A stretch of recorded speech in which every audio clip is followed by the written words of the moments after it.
हात जोडावंच वाटतं की काय म्हणजे किती मला बघायला पण लाज वाटली. मी बघितलं पण नाही.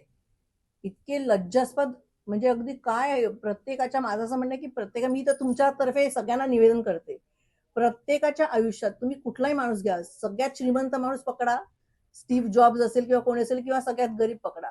तुमच्या इथे लिहिलेलं आहे तुम्हाला तेवढं त्रास, आनंद सगळे तुमच्या आयुष्यात येणारच आहे. तुम्ही काही करा, काहीही करा. असं तुम्ही समजू नका की ज्याच्याकडे खूप पैसा आहे. आता माझ्या स्टीव्ह जॉब्सलाच कॅन्सर झाला होता ना आणि गेला.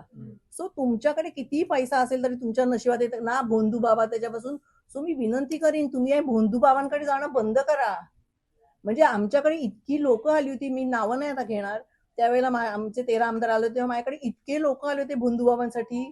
मी त्यांना भोंदूबाबा म्हणते. तेव्हा ते स्वतःला ब्रह्मा, विष्णू, महेश, विष्णू, लक्ष्मी, पार्वती काही स्वतःला म्हटलेलं असतं. मी सांगितलं थँकफुली माझा नवरा पण तसाच आहे. आम्ही सांगितलं आमच्याकडे कोणी आलं तर आम्ही पाया पडणार नाही. तुम्हाला आम्हाला भेटायला यायचं तुम्ही भेटायला या. प्लस आमच्यावर फोटो काढून लोकांना जर सांगितलं की आम्ही तुमचे भक्त होतो आम्ही तिथे तुम्हाला येऊन कान फटवणार. सो आमच्याकडे कोणी येतच नाही किंवा आम्ही पण कोणाकडे जात नाही. सो माझं लोकांना विनंती आहे, भोंदू बाबा फसवतात म्हणजे तुम्ही पण व्हिडिओ बघितले असतील. कोणती बाई बेशुद्ध दिसते हो तुम्हाला?